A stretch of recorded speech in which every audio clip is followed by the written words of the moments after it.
to what is the result of the process. A person comes to the matrimonial tribunal, the bishop. The bishop is the first judge in the diocese, but because these cases are complex and many bishops are not prepared to judge them, they rightly give this work to a priest or priests whom they've sent to study, and also sometimes they have qualified lay persons and religious who work with them to judge these cases for them. What are they judging? They're judging an accusation of nullity of marriage. Someone comes forward and says, for instance, I accuse my nullity of marriage because either I or my partner excluded with a positive act of the will the good of offspring. In other words, one of the parties, by a positive act of the will, excluded procreation.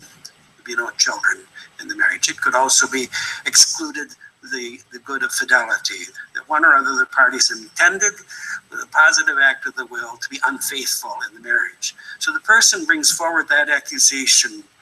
What the tribunal's work then is to prove that that accusation has been demonstrated.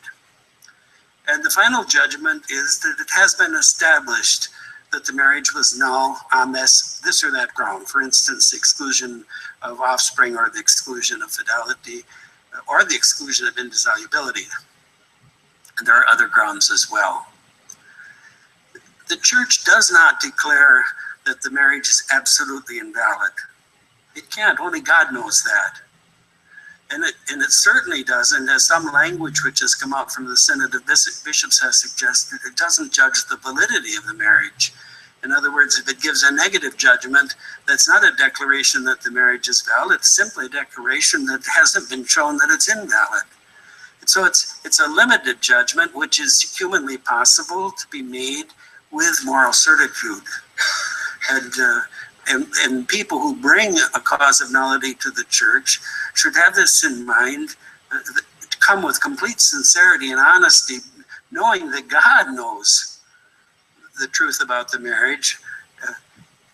They believe that it's null, and they leave to the church with her process to decide whether or not they've been able to establish that nullity. I hope that may be somewhat helpful to you, but there are many misunderstandings in this regard. The next